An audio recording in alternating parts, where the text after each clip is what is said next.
Hello friends. तो आज के इस वीडियो में आपका स्वागत है और आज के नए टॉपिक के साथ में हम जो है स्टार्ट कर रहे हैं। तो today we us Radha Radha will ask some question about capacitor. तो let's start and see what are the questions. Hello, sir. Hi hi Radha. Good afternoon, sir. Good afternoon. So, I have some questions about the capacitor. मैंने बहुत सारे projects में इन capacitors का use किया हुआ है। तो फर्स्ट जो मेरा क्वेश्चन है वो कि ये है कि कैपेसिटर जनरली हमने देखे हैं, सुना भी समझा भी, बट वो होता क्या है? ठीक है, तो देखिए कैपेसिटर क्या होता है, राइट। सबसे पहले तो इलेक्ट्रॉनिक्स के अंदर ये कंपोनेंट होता है और बहुत सारे सर्किट्स में जो है कैपेसिटर यूज भी होता है। काम क्या होता है इसका, तो जैसे हम हमारी जो डेली लाइफ होती है, नॉर्मल लाइफ होती है, उसके अंदर हम बकेट का यूज़ करते हैं, बाल्टी का यूज़ करते हैं या वाटर टैंक का यूज़ करते हैं। किस लिए? वाटर को स्टोर करने के लिए, राइट। तो कैपेसिटर का भी काम क्या होता है कि ये वोल्टेज को, चार्ज को स्टोर कर सकता है। तो इलेक्ट्रॉनिक्स में से बकेट कहते हैं, राइट, कि ये वोल्टेज या चार्ज को स्टोर कर सके। तो this is the simple use of capacitor and this is what capacitor it is. मतलब लाइक जस्ट ये एक ऐसा बकेट होता है जो उसकी कैपेसिटी के हिसाब से उसको क्या कर सकता है, चार्ज कर सकता है। हाँ, मतलब वो जितनी वैल्यू का वो रहेगा वो फिर उतनी वैल्यू उसको वो क्या करेगा, स्टोर करेगा, स्टोर कर लेगा। एंड देन अगर हम उसको किसी सर्किट्स में लगाते हैं तो वो क्या कर सकता है, चार्ज को रिलीज भी कर सकता है। हाँ, चार्ज को वो रिलीज भी करता जाएगा। जब भी आपने जैसा भी प्रोजेक्ट बनाया, जैसा भी सर्किट बनाया, जो भी आपकी एप्लीकेशन है, तो उसके अकॉर्डिंग वो चार्ज को रिलीज भी करेगा। इट डिपेंड्स ऑन यू कि आपने कैसे उसको वहाँ पे कॉन्फ़िगर किया है, कैसे सेट किया है। ऑल्दो बहुत बार ऐसा होता है कि जब भी हम कैपेसिटर यूज करते हैं तो मेनी ऑफ द टाइम्स लोगों को उसका काम पता ही नहीं चल पाता कि क्या कर रहा है, चार्ज हो रहा है तो कहाँ जा रहा है, क्या हो रहा है, और रियली वो ऊपर से टीडियस ही लगता है। तो इसके लिए आपको क्या सपोर्टिंग सर्किट्स, आसपास के कंपोनेंट्स क्या काम कर रहे हैं, तो आपको आइडिया लग जाता है कि अच्छा अच्छा इतना सा काम है। तो धीरे धीरे आपको क्लियरिटी उसके अंदर आना चालू हो जाती है। ये बात तो हुई हमारी कि कैपेसिटर क्या होता है। अब मेरा जो जनरलाइज क्वेश्चन है कि कैपेसिटर किस तरीके से बनते हैं, मतलब एक नॉर्मल फॉर्म में हम देखें, सोचे समझे कि कैपेसिटर कैसे बनते हैं। ओके, ठीक है। तो मतलब मैंने सुना है कि वो दो प्लेट्स रहती है, फिर उनको चार्ज करते हैं, तो वो थोड़ा सा हमको आप समझाइए। हाँ, तो हमको पता है जैसे कैपेसिटर के बारे में कि कैपेसिटर के अंदर क्या होता है, दो प्लेट्स होती है, राइट। मेटल की होती है वो दो प्लेट्स, और उसके अंदर क्या होता है, चार्ज धीरे धीरे जो है अक्यूमुलेट होता है, स्टोर होता है, स्टार्ट हो जाता है, डिपॉजिट्स होना उसमें स्टार्ट हो जाता है। और साथ साथ में कैपेसिटर के बीच में एक हम मटेरियल भी यूज करते हैं which is the dielectric material. तो ये इसका पूरा कंस्ट्रक्शन होता है कि एक सिलेंड्रिकल सेक्शन होता है। अगर हम अभी सिलेंड्रिकल कैपेसिटर के बारे में हम समझेंगे कैसे बनता है, तो वो एक उसका एनवेलप होता है, दो इंटरनल प्लेट्स होती है, इंटरनल एक दोनों प्लेट्स के बीच में एक डाइलेक्ट्रिक मटेरियल होता है। इस डाइलेक्ट्रिक मटेरियल की वजह से ही ये अलग अलग कैटेगरी में डिवाइड किया जा सकता है। तो इस तरह से जो है वो ये कैपेसिटर इनसाइड बनता है, इसमें ये सारी चीजें होती हैं। तो जैसे अभी आपने बताया कि मतलब दोनों जो प्लेट्स होती है उन प्लेट्स के बीच में एक जगह होती है। तो कहीं कहीं तो मैंने सुना था कि वो प्लेट्स या तो वैक्यूम होती है या उसके बीच में कुछ ऐसा पर्टिकुलर किसी तरीके का मटेरियल लगाया हुआ होता है। क्या इसको इस तरीके से समझ सकते हैं, मतलब तो बीच में वैक्यूम होगा या फिर कोई मटेरियल, इंसुलेटेड मटेरियल इसके बीच में लगाया जाता है? हाँ, नो डाउट कि इसके अंदर जो मटेरियल होता है वो इंसुलेटेड ही होता है, राइट। बट ऐसा कहते हैं कि जब भी किसी इंसुलेटेड मटेरियल को, और मटेरियल में भी बहुत सारे टाइप के आते हैं, जैसे टेंटेलियम मटेरियल है या सिरेमिक, राइट, बहुत सारे टाइप का मटेरियल होता है। तो वो मटेरियल को हम उसके अंदर यूज कर सकते हैं। तो होता क्या है कि जब किसी भी इंसुलेटिंग मटेरियल को आप एक इलेक्ट्रिक फील्ड में रखते हैं तो वो उसमें क्या आयोनाइज हो जाता है, और आयोनाइज होने की वजह से क्या होता है, जो चार्ज होना वो दो पोलैरिटी में डिवाइड हो जाते हैं। तो इस तरह से ये जो इंटरनल मटेरियल होता है वो काम करता है कि ऐसे तो इंसुलेटिंग मटेरियल का काम क्या होता है कि वो कंडक्ट नहीं करेगा, लेकिन आप उसे इसे इलेक्ट्रिक फील्ड में रखोगे तो उसमें चार्ज जो है वो दो पोलर के फॉर्म में आ जाएंगी, मतलब एक तरफ पॉजिटिव चार्ज हो जाएंगे, एक तरफ नेगेटिव चार्ज हो जाएंगे। तो इस तरह से ये जो है वो काम करता है। एक नेक्स्ट क्वेश्चन और है, जनरली हम बैटरीज भी देखते हैं, तो बैटरी और कैपेसिटर समहाउ वो थोड़ा थोड़ा सेम होता है, तो आप इसके बारे में थोड़ा डिफरेंशिएशन कर दीजिए कि ये दोनों किस तरीके से अलग होते हैं। हाँ, तो देखो सबसे पहले सिमिलरिटी कैसे होती है कि हम दोनों के बारे में कहते हैं कि ये चार्ज को स्टोर करता है। आपकी मोबाइल में जो बैटरी होती है उसमें भी चार्ज स्टोर होता है और आप उस एनर्जी को मोबाइल फ़ोन के बाकी सारे फंक्शंस के लिए यूज़ करते हैं। और कैपेसिटर भी जो है सर्किट में जब यूज़ होता है तो उसके अंदर भी चार्ज स्टोर होता है और उसको भी हम एलईडी ऑन करने या छोटे मोटे जो भी टास्क है उसके लिए करते हैं। लेकिन एक बेसिक डिफरेंस क्या होता है इसके अंदर कि कैपेसिटर की जो चार्जिंग और डिस्चार्जिंग साइकिल होती है वो फास्ट हो सकती है, राइट। तो उसका एक अलग पर्पस की तरह आप यूज़ कर सकते हो। लेकिन जहाँ बात करते हैं मोबाइल की बैटरी की, तो मोबाइल की बैटरी जो होती है वो होती है एक तरह से आपकी, मतलब थोड़ी सी उसका स्लो चार्जिंग होता है, स्लो डिस्चार्जिंग प्रोसेस मतलब होती उसका है। जो चार्जिंग टाइम है, डिस्चार्जिंग टाइम होता है, ड्रेनिंग टाइम होता है, वो बहुत स्लो होता है। स्लो होता है। ऑल्दो अगर हम फास्ट यूज़ करेंगे तो बैटरी फास्ट डिस्चार्ज हो सकती है, बट कंपैरेटिवली कैपेसिटर की अगर हम बात करें तो कैपेसिटर में हम फास्ट चार्जिंग डिस्चार्जिंग अचीव कर सकते हैं। एग्जांपल के लिए मान लीजिए कि 100 माइक्रोफैराड का कैपेसिटर है और 25 वोल्ट का है वो, तो यहाँ पर इसको चार्ज होने में अप्रॉक्सीमेट जो है वो टाइम लगेगा 10 मिली सेकेंड्स। तो 10 millisecond is the very lowest amount of 1 second अगर देखें हम तो यहाँ पर। Okay, and what is the type of capacitor? तो कैपेसिटर के अंदर हम बहुत बार देखते हैं कि ज़्यादातर हम सिलेंड्रिकल कैपेसिटर देखते हैं, बहुत बार हम सिरेमिक कैपेसिटर भी सर्किट में लगे हुए देखते हैं, बहुत बार हम एसएमडी कैपेसिटर भी सर्किट में लगे हुए। पेंडुलम कैपेसिटर्स भी मैंने पढ़े थे। हाँ, पोलराइज पॉलीस्टाइन कैपेसिटर्स होते हैं, आपने एसी में लगे हुए देखे होंगे। एसी में कैपेसिटर लगते हैं उनमें भी कोई पोलैरिटी नहीं होती है, राइट। तो उनको पॉलीस्टाइन कैपेसिटर बोलते हैं, राइट।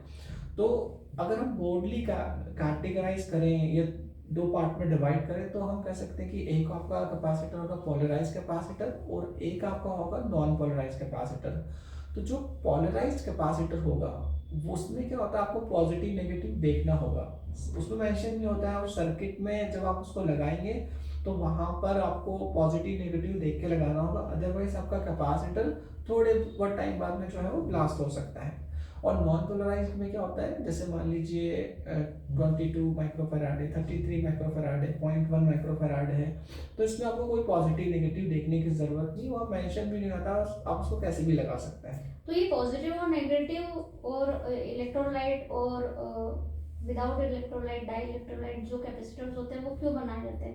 मतलब एक तरफ हम देखें कि एक कैपेसिटर ऐसा है जिसमें पॉजिटिव और नेगेटिव दोनों होते हैं, और एक कैपेसिटर ऐसा है जिसमें पोलरिटीज ही नहीं होती, तो why we are using, what is the main application और यूज जिसे हम सिंपल वे में समझ सकें? हाँ, बहुत अच्छा क्वेश्चन है। अगर देखा जाए तो ऐसे ना समझ नहीं आता है, जब भी हम देखते हैं कि अरे चाहे बड़ा कैपेसिटर लगा है छोटा लगा हुआ है, तो अगर हम मेन अगर उसकी क्वांटिटी पर कैपेसिटी पर अगर गौर करें तो हमको आंसर क्लियर हो जाएगा, खुद से ही क्लियर हो जाएगा।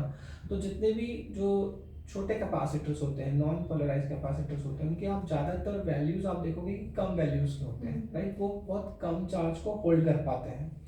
तो जहाँ भी कैपेसिटर बहुत छोटे होते हैं तो वो नॉइज फिल्टरिंग के लिए यूज़ करते हैं, राइट। नॉइज फिल्टरिंग के लिए यूज़ करने का मतलब क्या हो जाएगा, जैसे मान लीजिए अपने 0.1 माइक्रोफैराड के कैपेसिटर का यूज़ किया, जनरली सिरेमिक कैपेसिटर्स होते हैं, तो बहुत कम जो स्पाइक्स आते हैं, जो बहुत सा छोटा सा ट्रांजिएंट आता है तो वोल्टेज करंट के अंदर, तो तब हम उसको वहाँ पे यूज़ कर रहे होते हैं। और जो बड़े कैपेसिटर्स होते हैं उनको दो तरह से यूज़ कर सकते हो, या तो आप फिल्टरिंग में कर रहे हो, राइट। छोटे को भी हम फिल्टरिंग बोल सकते हैं, लेकिन यहाँ पर ये कहता है कि जो पल्सेटिंग डीसी होती है तो उसको प्योर डीसी बनाने में बड़े कैपेसिटर्स जनरली हम जो है वो यूज़ करते हैं। तो जो इलेक्ट्रोलाइट्स होते हैं वो मोस्टली आपको प्योर डीसी देने के काम में एसी टू डीसी में वो यूज होते हैं। और बहुत बार टाइमिंग के लिए भी हम कैपेसिटर्स का यूज़ करते हैं, जैसे हमने एक बार 555 टाइमर का एग्जांपल सेट देखा था कि वहाँ पर आप जैसा भी कैपेसिटर लगाओगे तो उसके अकॉर्डिंग तो आउटपुट एलईडीज होती है वो क्या ऑन ऑफ होगी। आप वहाँ पे रिले भी लगा सकते हो, तो टाइमिंग के लिए चार्ज बढ़ गया यहाँ पर, तो यहाँ पर इलेक्ट्रोलाइट मटेरियल की ज़रूरत है यहाँ पर, और वहाँ इतना ज़रूरत नहीं है, तो उस तरह से हम उसको जो है वो बनाते हैं। Okay, alright. मेरा ये जो डाउट था वो यहाँ पर क्लियर हुआ, and I want ask another questions. ये कैपेसिटर में जो भी चार्जेस होते हैं, जब हम उसको बैटरी से कनेक्ट करते हैं तो वो ओवरऑल क्या करता है, चार्जेस को स्टोर करता है। तो हमको कैसे पता चलेगा कि मान लेते मेरे पास में तो 100 माइक्रोफेराड का अगर एक कैपेसिटर है, ठीक है, तो वो कितनी देर में चार्ज हो रहा है, कितनी देर में डिस्चार्ज हो रहा है, how we can define it? हाँ, तो देखिए क्या होता है कि इसका एक फॉर्मूला होता है चार्जिंग टाइम का। मान लीजिए कि हमारे पास में एक 100 माइक्रोफैराड का कैपेसिटर है और उसकी जो वैल्यू 25 वोल्ट का है, तो फॉर्मूला क्या होता है, T इक्वल टू होता है R मल्टीप्लाई बाय C। तो C यहाँ पर क्या होता है, कैपेसिटर की वैल्यू होती है, कैपेसिटेंस जो भी उसकी वैल्यू होती है, जैसे लेट्स से 100 माइक्रोफैराड है। R क्या होता है यहाँ पर, R होता है जो सर्किट होता है उसका रेजिस्टेंस। क्योंकि आप जब कैपेसिटर को किसी वोल्टेज सोर्स से कनेक्ट करोगे तो यहाँ तो हम ऐसा सोच रहे हैं कि डायरेक्टली बैटरी से जोड़ देंगे, बट जब आपका सर्किट होगा तो उसका एक रेजिस्टेंस होगा कुछ ना कुछ।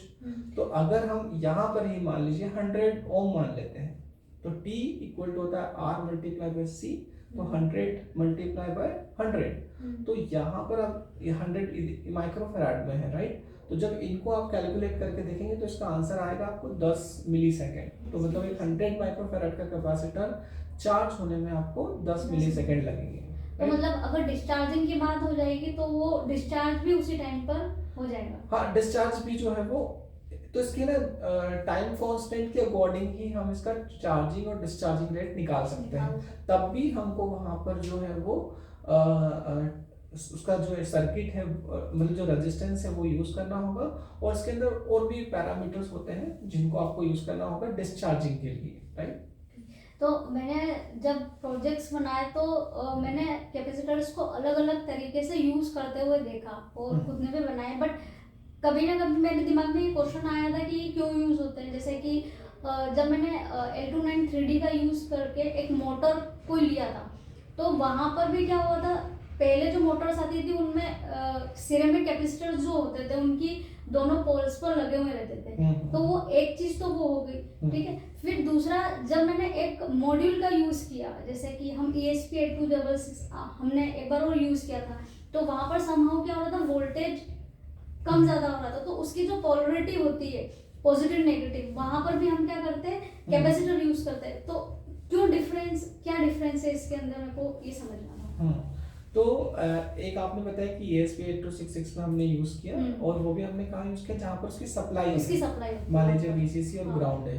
तो जनरली होता क्या है कि हम इसको जस्ट नियरेस्ट टू VCC और ग्राउंड के पास में लगाते हैं। ऐसा नहीं कर सकते कि हमारा VCC ग्राउंड यहाँ पर है, मतलब मॉड्यूल यहाँ पर और सप्लाई यहाँ सारी, तो इतनी दूर लगा देंगे। हम जस्ट उस डिवाइस के पास में लगाएंगे, तो थोड़ा सा भी स्पाइक्स अगर होता है, थोड़ी सी भी नॉइस अगर होती है, तो वहाँ रिड्यूस हो जाएगी। नॉइस का क्या मतलब? नॉइस का मतलब क्या हुआ कि जैसे हमारा डीसी तो स्ट्रेट होता है, लेकिन क्या होता है कि वो पूरे सर्किट में जब चलेगा तो हो सकता है कि आसपास में इंटरफेरेंस आ सके, कोई ना कोई उसमें थोड़ा सा गेप भी आ सकता है, हल्का सा वो मिस हो रहा हो, या फिर उसमें हल्का सा ट्रांजिएंट आ रहा हो, मतलब उसका स्ट्रेट करना होते हुए थोड़ा सा ऐसा खुरदुरा मान सकते हो। तो ये कैपेसिटर क्या करेगा, यहाँ पर उसको रिमूव कर देगा। इवन इनको हम जो है वो ऑस्किलोस्कोप पे देख सकते हैं, या कोई सिमुलेटर्स होते हैं वहाँ भी देख सकते हैं। तो पहले जो नॉइस होगी ना वो एकदम ऐसी होगी इस टाइप से, और बाद में आपको थोड़ा सा स्मूथ मिल जाएगा। तो जस्ट नियरेस्ट हम छोटे वाले कैपेसिटर 0.1 माइक्रोफैराड के कैपेसिटर जो है वो सप्लाई के जस्ट पास में लगाते हैं। और मोटर के केस में भी हम सेम करते हैं कि मोटर क्या होता है, इंडक्टिव लोड होती है एक तरह से देखा जाए, तो वो वोल्टेज करंट को पीछे करता है। तो वोल्टेज करंट को पीछे करता है, मतलब उनमें फेज डिफरेंस होते हैं, फेज डिफरेंस आ जाता है, तो उसको वो मैनेज करने के लिए हम वहाँ पर कैपेसिटर लगा देते हैं।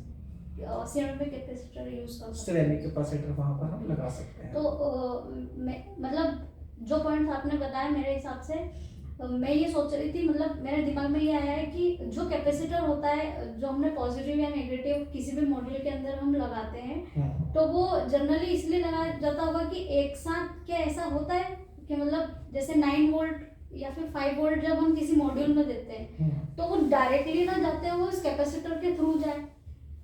हाँ, क्या ये जो पॉइंट मेरे दिमाग में आया ये सही है? हाँ, मतलब देखिए बहुत बार आपने ऐसा देखा होगा कि क्या होता है कि हमने मान लीजिए किसी सर्किट के अंदर कैपेसिटर लगाया और हमने पावर ऑफ किया, तो आप देखेंगे कि वहाँ पर क्या होता है कि जो वो पावर ऑफ तो हो गया हमने करा, पर आपकी एलईडी ऑन रहती है। टीवी वगैरह में भी जनरली होता है, तो मतलब उस सर्किट को सप्लाई कंटिन्यू मिल रहा है।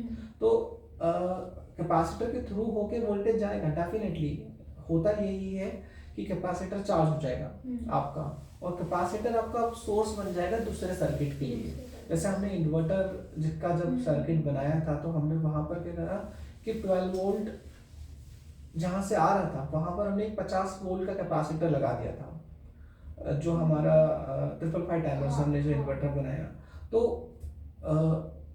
अगर देखा जाए वहां पर, तो क्या हो रहा था कि वो कैपेसिटर क्या काम कर रहा है कि अगर किसी भी वजह से सर्किट के अंदर सप्लाई की शॉर्टिंग होती है, तो वो हो नहीं पाए, उस पूरे सर्किट को कंप्लीटली सप्लाई कंटिन्यू मिलती रहे। वो मैनेज करता है, क्योंकि लोड हो सकता है कि बहुत बार लोड हमारा ऐसा होता है कि लीनियर होता है कि आपने लगा दिया, लोड एक जैसा चलता रहेगा। बट मोटर की केसेस में या किसी और केसेस में लोड एकदम से सडनली राइज हो रहा है, आपने रिले को कर दिया या सोलेनॉइड लॉक को कर दिया, तो वो एकदम से ज़्यादा उसको खींचेगा लोड को। तो तब हम कैपेसिटर लगाएंगे तो उसके थ्रू होता हुआ जाएगा, और सर्किट जो है हमारा वो स्मूथली काम करेगा, उसके अंदर उसमें डिले नहीं आएगा उसके अंदर। ओके, मतलब दो बातें हो सकती है, एक तो सर्किट स्मूथ काम करेगा, और जनरली जैसे जो 555 में हमने टाइमर के मतलब इन्वर्टर के अंदर जो कैपेसिटर लगाया था, उसका एक मीनिंग और हो सकता है कि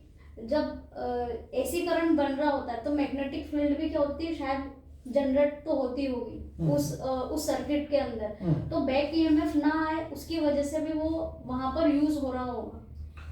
वो केस को हम एक बार देख सकते हैं कि मतलब लिटरली वहां पर वैसा कुछ यूज है क्या उसका, ऐसा। बट जो फर्स्ट टाइम हम समझ सकते हैं वो यही है कि शॉर्टेज नहीं आए सप्लाई की, क्योंकि हमने वो जस्ट सोर्स के पास में ही लगा रखा है वो कैपेसिटर।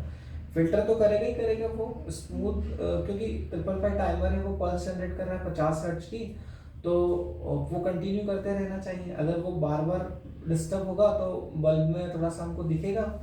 तो एक ये भी कह सकते हैं हम कि शॉर्टेज नहीं होना चाहिए सप्लाई की, और सप्लाई दूसरा वो क्या हो जाएगा, स्मूथ भी हो जाएगा। मतलब एक डायरेक्टली जो डीसी होती है वो क्या होगी, डायरेक्ट ना जाते हुए कैपेसिटर के थ्रू जाएगी, तो जो ओवरऑल वोल्टेज रहेगा वो सभी सर्किट्स के कंपोनेंट्स में बना रहेगा, और वो बहुत स्मूथ तरीके से जाता रहेगा। ऑलराइट, मेरा यहाँ पर ये डाउट बहुत अच्छी तरीके से क्लियर हो चुका है, और मैं बहुत टाइम से चाह रही थी कि ये चीज पूछूं मैं आपसे। ठीक है, मेरा नेक्स्ट क्वेश्चन ये है कि हम कैपेसिटर को यूनिट उसकी जो होती है वो फैराड में होती है, ठीक है, तो कैसे आप इसको डिफाइन करोगे? मतलब फैराड कभी कभी मेरे लिए थोड़ा सा कॉम्प्लिकेटेड हो जाता है, कैसे मैं समझूं इसको? तो जैसे फैराड जो था वो ऑब्वियस बात है कि कैपेसिटर की यूनिट है यहाँ पर, और अगर हम 1 फैराड कैपेसिटर की बात करें तो इनको ऐसा कहते हैं कि ये जो है सुपर कैपेसिटर की कैटेगरीज में आते हैं, और अगर इनकी साइज भी अगर हम देखेंगे तो थोड़ी काफ़ी बड़ी साइज में ये होंगे। जनरली आपको ये बहुत बार ऐसा पढ़ने को मौका मिलेगा, इसीलिए सारे मोस्ट ऑफ द कैपेसिटर्स जब आप देखेंगे तो वो माइक्रो फैराड की रेंज में आते हैं, और हमारे पास में जो कैपेसिटर्स होते हैं वो छोटे भी होते हैं, राइट। तो 1 फैराड कैपेसिटर को अगर हमको बताना हो तो हम क्या बोल सकते हैं कि मान लीजिए कि कोई कैपेसिटर जो है 1 कूलम का चार्ज अक्यूमुलेट कर रहा है उसकी प्लेट पर, और वो 1 वोल्ट अगर इंड्यूस कर पा रहा है, तो इससे हम क्या बोल सकते हैं, 1 फैराड का कैपेसिटर बोल सकते हैं, राइट। अगर कोई कैपेसिटर है जो वो 1 कूलम का चार्ज जो है वो ले पा रहा है, राइट, और उसकी वजह से 1 वोल्ट जो है वो जनरेट हो रहा है, मतलब बेसिकली तो वो कुछ लेता है और फिर एनर्जी में उसको क्या करता है, कन्वर्ट करता है। हाँ, जस्ट वो वोल्टेज ले रहा होगा और वो चार्जेस के फॉर्म में उस वोल्टेज को वहां पर दे रहा होगा। और इसका फॉर्मूला भी होता है, अगर हम देखें तो जैसे कि F = Q/V करेंगे तो 1/1 कटेगा तो वो 1 फैराड आ जाएगा। 1 फैराड मतलब 1 फैराड = 1 वोल्ट हम बोल सकते हैं इसको कूलम्स में। 1 कूलम का चार्ज अगर हमने दे दिया और 1 वोल्ट इंड्यूस हो रहा है तो उसकी कैपेसिटी हम कह सकते हैं कि वो 1 फैराड की होगी। 1 फैराड को हम जैसे 1 coulomb is equal to 1000 microfarad हो सकता है, मतलब उसकी जो यूनिट, हाँ 1 coulomb is equal microfarad 1000 microfarad, मतलब इसकी बेसिक वो होती है। मतलब हम कहेंगे कि 1 कूलम इज इक्वल टू होता है 1 माइक्रोफैराड, और अगर हम किसी कैपेसिटर में ये वोल्टेज दे करके करवा रहे हैं तो 1 वोल्ट तक का वोल्ट क्या करता है, वो इंड्यूस करता है, फिर जनरेट कर सकता है वो उसके अंदर। ओके। और मेरा नेक्स्ट क्वेश्चन ये था कि जो कैपेसिटर्स होते हैं वो चार्जेस को किस तरीके से स्टोर करते हैं? चार्जेस को किस तरह से स्टोर करते हैं, तो वैसे कहते हैं कि जैसे एक होता है कैपेसिटर, एक होता है आपका इंडक्टर। तो कैपेसिटर के बारे में कहते हैं कि कैपेसिटर क्या होता है, जो चार्ज को इलेक्ट्रिक फील्ड के अंदर स्टोर करते हैं, और इंडक्टर के बारे में कहते हैं कि वो उनको मैग्नेटिक फील्ड के अंदर, चार्जेस को जो वो मैग्नेटिक फील्ड के अंदर स्टोर करते हैं। तो हम ऐसा कह सकते हैं कि प्लेट में वो इलेक्ट्रिक फील्ड के अंदर उसको स्टोर करते हैं। तो ये दो हम इस पर देख सकते हैं। जो कैपेसिटर्स होते हैं वो हमने अलग अलग सर्किट्स में देखे, तो उनका किस तरीके से हम यूज कर पाएंगे? तो जैसे 2-3 यूजेस हम देख सकते हैं। पहला यूज हम देख सकते हैं कि अगर आपने कैपेसिटर लगाया है तो आपको एक तो फिल्टर सप्लाई मिल जाएगी, शॉर्टेज नहीं होगा। सेकंड ये अभी अगर आपने ब्रिज रेक्टिफायर के बाद में लगाया है तो आपको अगेन जो है वहाँ पर प्योर डीसी मिलने लग जाएगा। थर्ड अगर आपको देखना है तो एक टाइमिंग के लिए जो हमने समझा था कि आप सर्किट में टाइम भी डिसाइड कर सकते हो कैपेसिटर की हेल्प से, आपको कुछ पेयर ऑफ ट्रांजिस्टर को टर्न ऑन ऑफ करना पड़ेगा।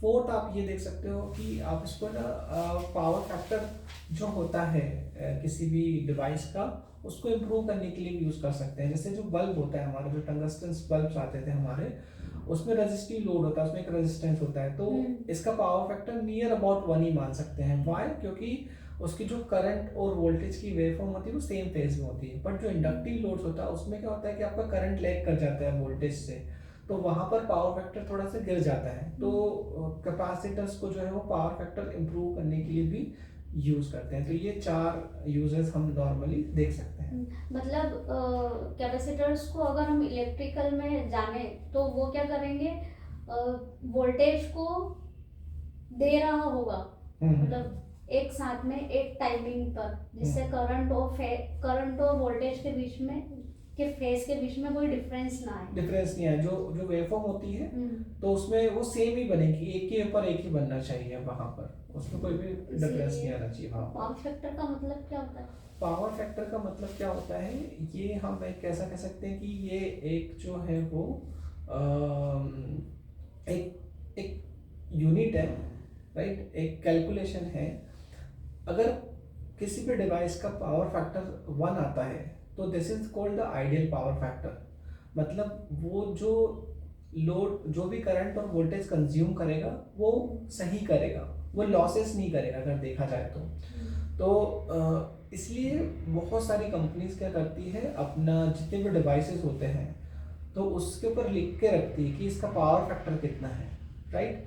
बहुत सारी कंपनी ऐसा करती है कि वो उनके अप्लायंसेस बनाती है और वो लिखती ही नहीं, क्योंकि उनको पता है कि हमारा जो डिवाइस है वो इतना एफिशिएंट नहीं है, राइट। तो फैन पर भी लिखा हुआ आता है कि उसका पावर फैक्टर कितना होता है, और बल्ब पर भी लिखा आता है कि उसका पावर फैक्टर कितना है। तो अगर 1 है तो वो लॉसेस बहुत कम कर रहा है, अगर 0.8 0.9 है तो मतलब it is good power factor, उसको हम कंसीडर कर सकते हैं। बहुत सारे इंडक्टिव लोड्स की केसेस के अंदर पावर फैक्टर कम होता जाता है, मतलब वो लॉसेस ज़्यादा करेगा, राइट। तो तब आप जो है क्या यूज़ कर रहे हो वहाँ पर वो डिपेंड करता है। मतलब वो मेंटेन करने के लिए हम वहाँ पर कैपेसिटर्स, पैरेलल कैपेसिटर्स का यूज़ कर सकते हैं। पावर बैंक्स बना दिए जाते हैं, तो उससे जो है, और आपने एक छोटा सा एग्जांपल भी देखा होगा कि घर में लोग बाग जहाँ से आपने सप्लाई ऑन करी वहाँ पर एक डिवाइस लगा देते हैं, तो और बताते हैं कि अब आपका जो बिजली का बिल है वो सही आएगा। तो वो यही करते हैं कि पावर फैक्टर को इम्प्रूव कर देते हैं वहाँ पर। Okay, alright. तो यहाँ मेरे दिमाग में जो क्वेश्चंस आ रहे थे जो मैंने सर से अभी पूछे, एंड आई हैव कंप्लीटली, जो डाउट थे वो मेरे कंप्लीट हो चुके। ओके, तो thank you Radha for such nice questions. आज हमने कोशिश करी कि आपको कुछ क्वेश्चंस हम यहाँ पर लेकर आए और एक जनरल डिस्कशन था। आगे हम और कोशिश करेंगे कि कुछ और अच्छे क्वेश्चन लाएं। अगर आपके कोई भी कमेंट होते हैं तो आप जो है नीचे कमेंट में टाइप कर सकते हैं। कोई सजेशन हो तो वो आप बता सकते हैं। Thank you so much.